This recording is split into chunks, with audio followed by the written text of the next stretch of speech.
A lo mejor ese video y la filtración de ese video, pues fue en realidad una especie de clave para que pues las huestes al servicio de la élite judicial se pusieran en acción, ¿no, mi querido Sósimo? Vamos a verlo para recordarlo porque es sumamente significativo en el contexto que nos plantea Sósimo Camacho.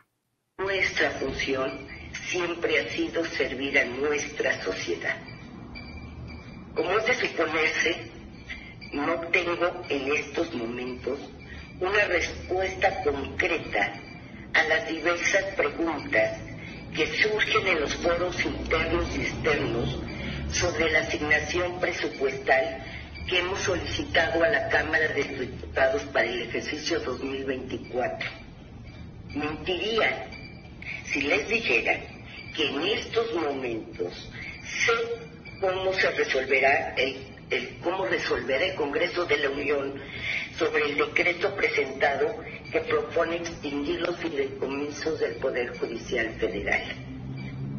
Nos reunimos hoy no para darles respuesta sobre procesos legislativos que están en curso, sino para pedirles que les transmitan a los jueces, a los magistrados que representan y a todos los integrantes que contribuyen a la labor jurisdiccional que estamos, ministros, consejeros y diversos funcionarios del Consejo y de la Corte, absolutamente dedicados a ver por los derechos de todos los que conformamos el Poder Judicial Federal, a ver por la autonomía y por la independencia de nuestra institución. El silencio no implica inacción, sino prudencia para no entorpecer todas aquellas acciones que se han estado desplegando para proteger los derechos de todos los que trabajamos en el Poder Judicial Federal. Esta circunstancia que escuchábamos de la ministra presidenta de la Suprema Corte de Justicia, el silencio no significa inacción. Ahora, pues podemos ya entenderlo en un contexto mucho más amplio, Sósimo, y también podemos encajarlo, ponerlo como pieza de una movilización no solo sin precedentes, sino, decía yo en algunos espacios en estos días, hasta grotesco. El Poder Judicial, sumiso durante toda la era neoliberal, desde que se transformó a la fuerza en 1994 por la decisión de Ernesto Zedillo, prácticamente nunca se ha quejado, prácticamente nunca ha contravertido o contravenido las decisiones del Poder Ejecutivo y del Poder Judicial, pero hasta ahora que se tocan los privilegios de esa élite, es que salen a las calles. Sí, y es que ya escuchábamos a Norma Piña, probablemente lo que tú comentas que se haya filtrado, pues ya nada más para que todos estuvieran atentos y listos, pero yo creo que la operación política la hizo, pues incluso tras bambalinas, la operación política con el propio sindicato y a su vez el sindicato a sus propias secciones, pues empezar a movilizarlas, a decirles que tenían que salir a las calles y sobre todo pues asusando, manipulando en el sentido de que estaban en riesgo las prestaciones de los trabajadores, cuando lo que ha quedado muy claro, Luis Guillermo, es de que lo que está en riesgo pues son estos privilegios de los propios, de la cúpula del Poder Judicial. Y podemos advertir pues una estrategia, esa estrategia, este despliegue estratégico al que se refiere Norma Piña, pues va en tres sentidos. Que estamos comentando de los trabajadores, el hacer que los trabajadores se movilicen, como comentas, de manera sin precedentes, esta es una operación política llevada a cabo por el grupo de Norma Piña, echar por delante a los trabajadores, decirles que ellos van a ser afectados también para que protesten. El segundo frente, pues es el que tiene que ver con el Congreso, con sus aliados en el pripanismo, que son los que también ya están criticando, diciendo que se está atacando al Poder Judicial y que van a interponer recursos, etcétera. Y el tercero es el de los propios medios de comunicación. Medios de comunicación, tú recordarás, Luis Guillermo, estos corporativos, estos grandes medios de comunicación, cómo se ensañaron como movimientos realmente de trabajadores, como los del ESME, que defendían los propios, ahí sí, derechos de los trabajadores, y que les decían que eran un sindicato de privilegiados, que no hacían nada, etcétera. Me refiero al grueso de los medios de comunicación.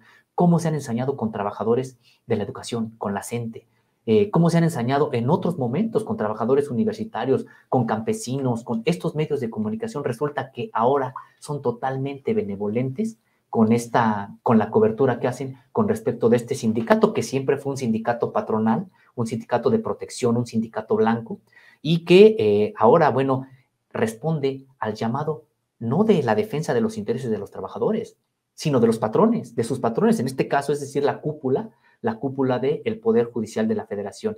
Y es que, Luis Guillermo, es impresionante escuchar a un ministro como Luis María Aguilar Morales declarar el día de ayer en la Facultad de Derecho de la UNAM que no había un solo fideicomiso que fuera para beneficio de los ministros, magistrados o jueces. Impresionante, pues entonces que le cambien de nombre a los propios fideicomisos, porque de manera clara se dice. ¿Cómo lo interpretas? ¿Es desfachatez, cinismo, franca mentira? Es decir, el propio ministro Luis María Aguilar jamás había salido a expresar su apoyo a los trabajadores de ninguna índole, pero ahora salen con una furia y con una, digo yo, una desvergüenza discursiva, Sósimo, que hasta asusta. Sí, pero, ¿sabes? Resulta que es una conducta ya vista por el propio ministro desde hace tiempo, solo que pues no tenían a los medios de comunicación haciendo revisión de su propia conducta, pero es un personaje que está incluso en entredicho la propia legalidad de sus actuaciones. Hay que recordar que este ministro, Luis Guillermo, es el mismo que litiga asuntos desde una asociación civil. Esos asuntos se litigan desde esa asociación civil en la Suprema Corte, y luego él, como ministro de la Suprema Corte, también vota a favor de las resoluciones. Es decir, es juez y parte. ¿Cuántos asuntos ha habido de conflicto de interés en los que ha participado este ministro? Entonces no debería de sorprendernos ahora que está declarando abiertas mentiras a los medios de comunicación, claro, porque ya es una conducta de él. En realidad sale para decir lo que en ese momento crea conveniente, aunque no tenga asidero en la realidad y aunque de manera consciente esté mintiendo. Y vamos a decir ahorita por qué está mintiendo. Pero también habría que criticar a los medios de comunicación tradicionales, corporativos, que ahí ni siquiera alguien le pudo decir: oiga, usted dice que no, que nadie lo cuestiona. No sea mentiroso, ¿Sí? señor ministro, no mienta, ¿no? Señor ministro, nada más imaginemos, uno de los fideicomisos que se pretende extinguir se llama Fideicomiso para el mantenimiento y rehabilitación de casas habitación de magistrados y jueces. Ese es uno de los nombres de este fideicomiso. Nosotros, con ese fideicomiso, porque son finalmente recursos públicos, le estamos pagando el mantenimiento y la remodelación de sus casas, pues a cuenta de que si además ganan muy bien, claro, ellos ya ganan muy bien, que lo hagan con su dinero, que lo hagan con su sueldo, que de por sí ya es mucho. claro. Ah, no, hay un fideicomiso para esta remodelación de sus propias casas. Y así nos podemos ir con varios de los fideicomisos, y daremos cuenta que el ministro, entonces, ¿a quién quiere engañar? ¿Por qué dice que no son para beneficio de la cúpula del Poder Judicial, sino que van a terminar afectando a los trabajadores? Los trabajadores no tienen esta prestación, y de una vez habría también que quedar claro, porque los trabajadores dicen: es que nos van a quitar nuestras prestaciones. ¿Acaso los trabajadores tienen esta prestación de que les remodelen, les rehabiliten sus casas? Claro que no la tienen. Esto de manera clara es para la cúpula. Estos fideicomisos son los que no tienen razón de ser.